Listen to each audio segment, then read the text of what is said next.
नमस्कार, मी इंदिरा. न्यूज अनकटच्या प्राईम टाइम बुलेटिन मध्ये तुम्हा सगळ्यांचं स्वागत करते. सविस्तर बातम्यांचा आढावा घेणारच आहोत, पण त्याआधी नजर टाकूयात काही महत्त्वाच्या हेडलाईन्सवर. राज्यपाल नियुक्त 12 आमदार अपात्रतेबाबतची याचिका उच्च न्यायालयाने फेटाळली. स्वतःचे पाप लपवण्यासाठी धनंजय मुंडे ओबीसींना पुढे करतात, मनोज जरांगे यांची टीका.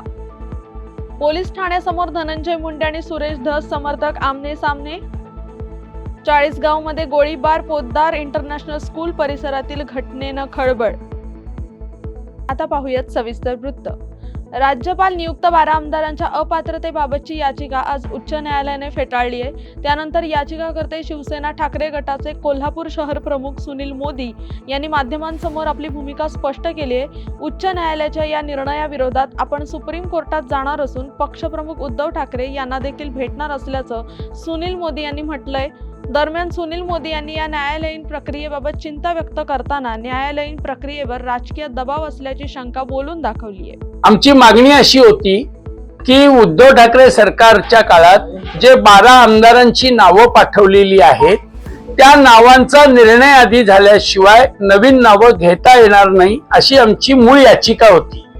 आता चीफ जस्टिस यांनी एका वाक्यामध्ये ती याचिका फेटाळण्याचा निर्णय दिलाय. परंतु डिटेल का फेटाळली, त्याची कारणं काय आहेत, त्याचा क्लॉज काय आहेत हे आम्हाला उद्यापर्यंत कळेल किंवा संध्याकाळपर्यंत कळेल. मी प्राथमिकपणे झालेल्या निर्णयावर सुप्रीम कोर्टामध्ये जाण्याचा विचार करणार आहे, कारण हा कायदेशीर मुद्दा आहे, हा घटनात्मक मुद्दा आहे. जर याच्यावर घटनात्मक मुद्द्यांवर जर भाष्य झालेलं नसेल तर मला सुप्रीम कोर्टात जावं लागेल आणि मी सुप्रीम कोर्टात जाण्याचा विचार करेन. मी माझ्या विधिज्ञांशी बोलेन आणि त्यानंतर हा निर्णय घेईन. आजच्या घडीला धनंजय मुंडे हे पाप करण्यासाठी ओबीसींचा आसरा घेतात, आपली पापं झाकण्यासाठी ते ओबीसींच्या मागे लपतात, अशी टीका मनोज जरांगे यांनी केली आहे. संतोष देशमुखांना न्याय मिळेपर्यंत आपण मागे हटणार नाही. त्याने कितीही गुन्हे दाखल केले तरी 72 असंही जरांगे म्हणाले. मस्साजोगाचे सरपंच संतोष देशमुख यांच्या हत्येला 1 महिना पूर्ण झालाय. त्यांच्या कुटुंबियांना न्याय मिळावा यासाठी छत्रपती संभाजीनगरमधील पैठण येथे मोर्चा काढण्यात आला होता. त्यावेळी मनोज जरांगे बोलत होते.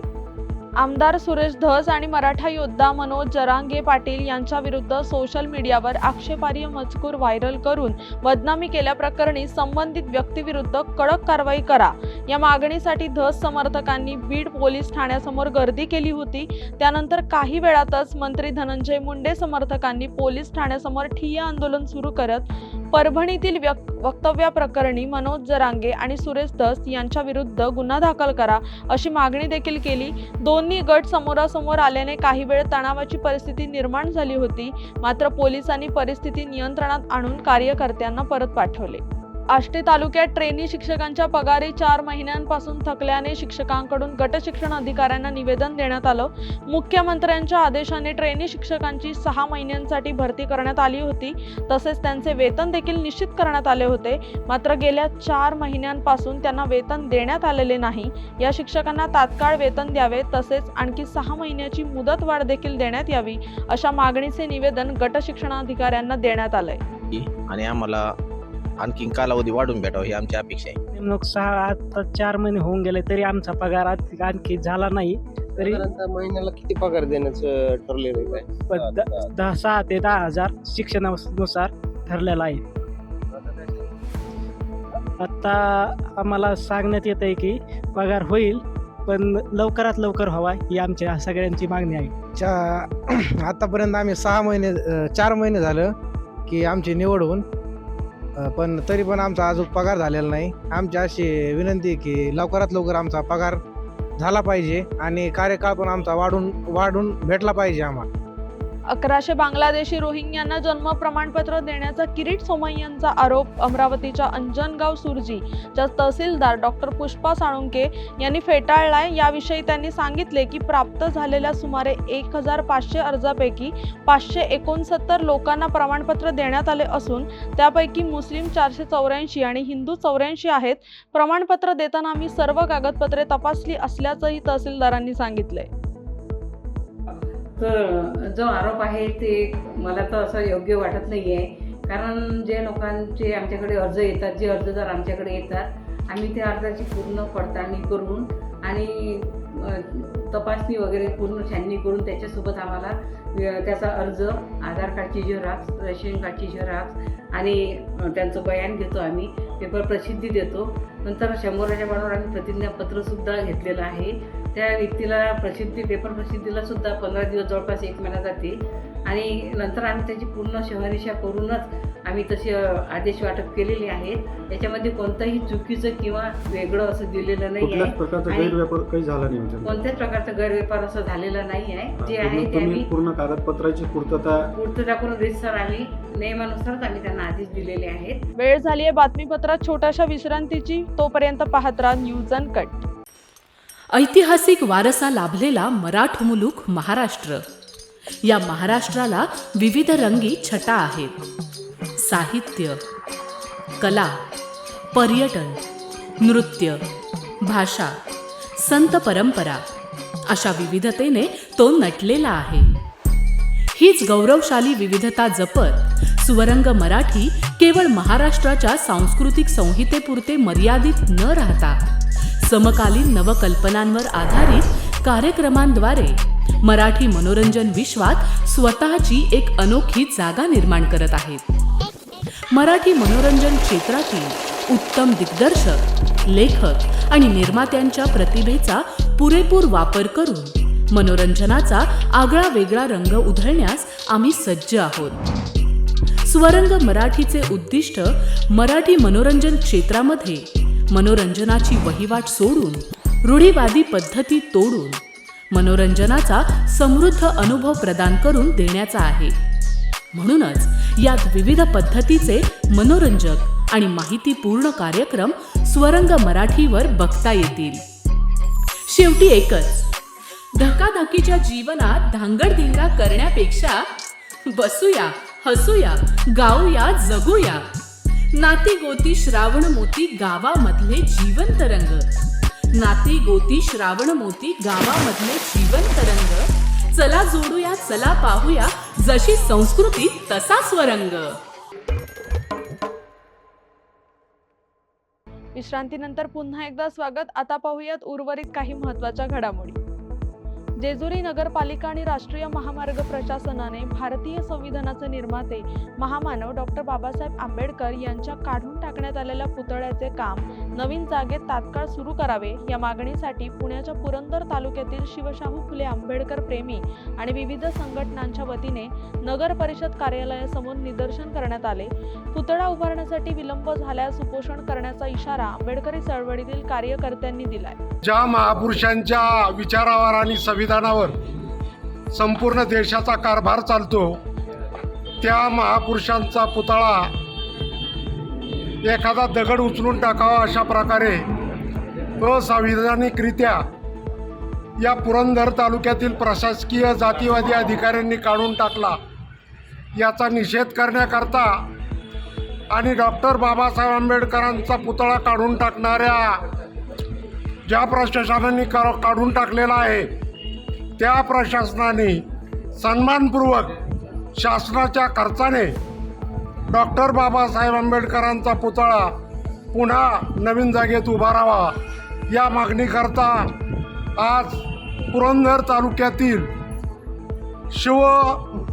शाहू फुले आंबेडकर चळवळीत काम करणाऱ्या सर्व विचारवंतांच्या वतीनं, प्रेमींच्या वतीनं, विविध पक्ष संघटनेच्या वतीने या ठिकाणी जाहीर असं आंदोलन करण्यात येत आहे. गैरमार्गाने कागदपत्रांची फाईल गहाळ करणाऱ्या दोषींविरोधात कायदेशीर कारवाई करावी या मागणीसाठी नाशिकच्या नांदगावातील गंगाधरी ग्रामस्थांनी नांदगाव तहसीलदार कार्यालयासमोर लाक्षणिक साखळी उपोषण सुरू केलंय. गंगाधरी येथील जुना सर्वे क्रमांक 527 अंतर्गत गट क्रमांक 50च्या कागदपत्रांच्या सर्टिफाईड नकला देण्यासाठी 5 वर्षांपासून टाळाटाळ होते. तहसीलदार कार्यालयाकडून उडवाउडवीची उत्तरं देत असल्याने हे उपोषण सुरू करण्यात आल्याची माहिती नागरिकांनी दिली आहे. जळगावच्या चाळीसगाव शहरात पहाटेच्या सुमारास हवेत गोळीबार झाल्याची घटना उघडकीस आली आहे. शहरातील पोद्दार इंटरनॅशनल स्कूल जवळ अज्ञात व्यक्तींनी बाळू मोरे खून प्रकरणातील संशयित आरोपी सुमित भोसले याच्या घरासमोर दगडफेक करत हवेत गोळीबार केलाय. पोलिसांच्या प्राथमिक तपासानुसार पूर्ववैमनस्यातून दहशत निर्माण करण्यासाठी हा गोळीबार करण्यात आला असावा असा अंदाज आहे. गोळीबारानंतर संशयित आरोपी घटनास्थळावरून फरार झाले, मात्र त्यांची हालचाल CCTVत कैद झाली असून या आधारे पोलीस तपास करतायत. फायरिंगचा इन्सिडेंट झालेला आहे, त्याबाबत आम्हाला इन्फॉर्मेशन मिळाल्यानंतर आम्ही त्वरित स्पॉटला गेलो आणि त्या ठिकाणी चौकशी केली असता त्या ठिकाणी 3 खाली केस आणि 1 राऊंड मिळून आलेला आहे. आम्ही ते जप्त करून ताब्यात घेतला आणि त्या तक्रारीच्या अनुषंगाने 325-27 आर्म्स ॲक्ट खाली गुन्हा दाखल केलेला आहे. त्या घटनेमध्ये 3 मोटरसायकल 6 तरुण आले होते आणि त्यांनी दहशत पसरवण्याचा प्रयत्न केलेला आहे. त्यांचा उद्देश हा पण असू शकतो की त्या घटनेच्या ठिकाणी बाजूला गेल्या वर्षी झालेल्या एका खुनाच्या गुन्ह्यातील वॉन्टेड आरोपीचं घर आहे आणि त्यामुळे त्यांनी ते काहीतरी दहशत किंवा त्याला हे करण्याच्या उद्देशाने फायर केला अशी शक्यता आहे. त्यावरून आम्ही शोध घेतला असता यातले जे संशयित आहेत त्यांच्या घरी देखील आम्ही सर्च केलं. त्यांच्या घरामध्ये ते मिळून आलेले आहेत, पण मग त्यांच्या घरामध्ये एक राऊंड आणि इतर मिळालेले आहेत खात्यारं, ते आम्ही जप्त करून त्याचा वेगळा गुन्हा दाखल केलेला आहे. अज्ञात कारणावरून पतीने ओढणीच्या सहाय्याने गळा दाबून पत्नीचा खून केल्याची घटना खोपोली शहरातील लवजी परिसरात घडली आहे. शीतल गणेश घोडके असे पत्नीचे नाव असून आरोपी पती गणेश घोडके हा घटनास्थळावरून पसार झाला होता. पतीच्या या कृत्यामुळे खोपोलीत खळबळ उडाली असून खोपोली पोलिसांनी पाठलाग करत त्याला सातारा आणेवाडी टोलनाक्यावर अटक केली आहे. एका कारमध्ये गॅस भरताना क्षमतेपेक्षा अधिक गॅस भरल्याने भीषण स्फोट झाला. या स्फोटात गॅस भरणारे पिता पुत्र आणि एक मुलगा गंभीर जखमी झालाय. ही घटना छत्रपती संभाजीनगर जिल्ह्यातील सिल्लोड तालुक्यात आझादनगर येथे घडली असून या अपघातात जखमी झालेल्या जखमींवर घाटी रुग्णालयात उपचार सुरू आहे. वेळ झाली आहे बातमीपत्रात छोट्याशा विश्रांतीची, तोपर्यंत पाहत राहा न्यूज अनकट. ऐतिहासिक वारसा लाभलेला मराठ मुलूक महाराष्ट्र. या महाराष्ट्राला विविध रंगी छटा आहेत. साहित्य, कला, पर्यटन, नृत्य, भाषा, संत परंपरा अशा विविधतेने तो नटलेला आहे. हीच गौरवशाली विविधता जपत सुवरंग मराठी केवळ महाराष्ट्राच्या सांस्कृतिक संहितेपुरते मर्यादित न राहता समकालीन नवकल्पनांवर आधारित कार्यक्रमांद्वारे मराठी मनोरंजन विश्वात स्वतःची एक अनोखी जागा निर्माण करत आहेत. मराठी मनोरंजन क्षेत्रातील उत्तम दिग्दर्शक, लेखक आणि निर्मात्यांच्या प्रतिभेचा पुरेपूर वापर करून मनोरंजनाचा आगळा वेगळा रंग उधळण्यास आम्ही सज्ज आहोत. स्वरंग मराठीचे उद्दिष्ट मराठी मनोरंजन क्षेत्रामध्ये मनोरंजनाची वहिवाट सोडून, रूढीवादी पद्धती तोडून मनोरंजनाचा समृद्ध अनुभव प्रदान करून देण्याचा आहे. म्हणूनच यात विविध पद्धतीचे मनोरंजक आणि माहितीपूर्ण कार्यक्रम स्वरंग मराठीवर बघता येतील. शेवटी एकच, धकाधकीच्या जीवनात धांगडधिंगा करण्यापेक्षा बसूया, हसूया, गाऊया, जगूया. नाती गोती श्रावण मोती गावामधले जीवंत रंग. नाती गोती श्रावण मोती गावामधले जीवंत रंग. चला जोडूया, चला पाहूया, जशी संस्कृती तसा स्वरंग. बातमीपत्रात पुन्हा एकदा स्वागत. आता पाहूयात उर्वरित काही महत्त्वाच्या घडामोडी. पुण्याच्या पुरंदर तालुक्यातील दिवे गावाजवळील जाधववाडीमध्ये कुमार आढळगे यांच्या घरात शॉर्ट सर्किटमुळे आग लागून जीवनावश्यक वस्तू आणि संसार उपयोगी साहित्य जळून नुकसान झाले होते. मोलमजुरी करून उपजीविका करणाऱ्या या कुटुंबावर मोठं संकट आलं होतं. अशावेळी सासवडमधील स्वर्गीय अरुण काका जगताप प्रतिष्ठानाच्या वतीने जीवनावश्यक वस्तू आणि आर्थिक स्वरूपात मदत करण्यात आली आहे. आपले गाव, परिवेश, बोलीभाषा आणि पारंपरिक जीवनशैलीचा सर्वांनाच रास्त अभिमान असतो. प्रत्येक गावाची आपली अशी एक खास ओळख असते. ही ओळख फक्त आपल्यापुरतीच सीमित न राहता संपूर्ण महाराष्ट्राला व्हावी. गडकिल्ल्यांची भ्रमंती करताना आपल्या जिल्ह्याचाही परिचय सर्वांना व्हावा या उद्देशाने झपाटलेल्या भंडारा जिल्ह्यातील तरुणांनी भंडारा जिल्हा भातावर भिडला या आशयाच्या ओळी टी-शर्टवर प्रिंट करून अभिमानाने राज्यभर पर्यटन केलंय.